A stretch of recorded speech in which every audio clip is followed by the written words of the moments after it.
Madame, Monsieur, bonsoir et merci de nous rejoindre pour ce point de l'actualité. Le bilan de l'agression génocidaire sioniste contre la bande de Gaza s'est alourdi à plus de 24 000 martyrs, 101 jours d'agression et plus de 10 400 enfants lâchement assassinés dans les bombardements incessants. 8 000 personnes sont toujours portées disparues, présumées ensevelies sous les débris de béton. La résistance palestinienne a annoncé ce lundi la mort de plus de 60 personnes dans la nuit dans des bombardements sionistes intenses sur la bande de Gaza.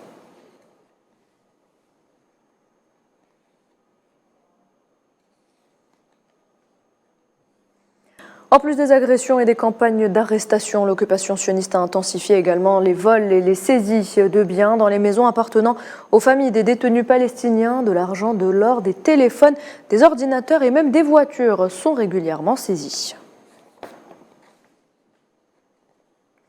Et une fois de plus, des dizaines de colons protégés par la police de l'occupation ont pris d'assaut les cours de la mosquée Al-Aqsa dans la ville sainte d'Al-Quds occupée. Des témoins oculaires cités par l'agence de presse Wafa ont rapporté que les colons sionistes avaient effectué des actes de provocation dans les cours d'Al-Aqsa et exécuté des rituels talmudiques, le tout alors que la police continue d'empêcher les Palestiniens d'entrer dans la vieille ville ou dans la mosquée sainte, provoquant ainsi une diminution du nombre de fidèles. En Cisjordanie occupée, les forces d'occupation ont par ailleurs arrêté 2 enfants du camp de Shafat au nord d'Al-Quds. Il s'agit de Mahmoud Al-Qam et de Saif Al-Ubaidi, tous deux arrêtés au domicile familial lors d'une prise d'assaut.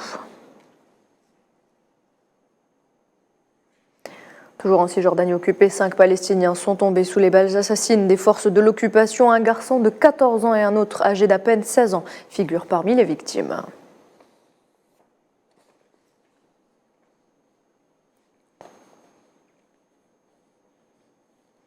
Il faut savoir que les campagnes d'arrestation en Cisjordanie occupée se sont elles aussi intensifiées. Depuis le 7 octobre dernier, au moins 55 Palestiniens ont été arrêtés durant les dernières 24 heures.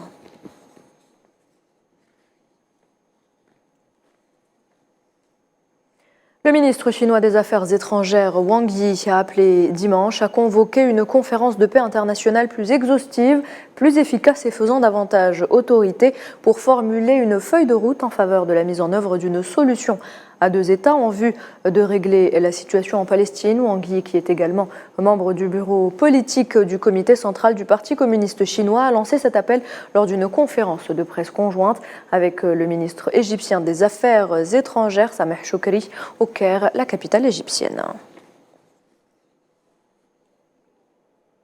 La question palestinienne sur la table des non-alignés à Kampala. Le sommet des pays non-alignés débute ce lundi dans la capitale ougandaise. Selon l'agence de presse palestinienne Wafa, plusieurs documents discutés au Conseil de sécurité des Nations Unies à New York qui contiennent de nombreux paragraphes sur la Palestine seront approuvés.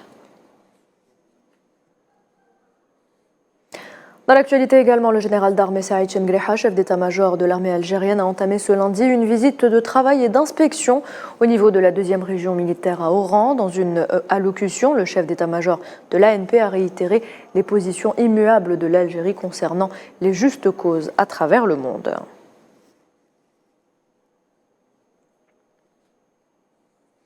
Et voilà, c'est la fin de ce point de l'actualité. Merci de l'avoir suivi. Je vous retrouve à 19 h pour le journal de la rédaction.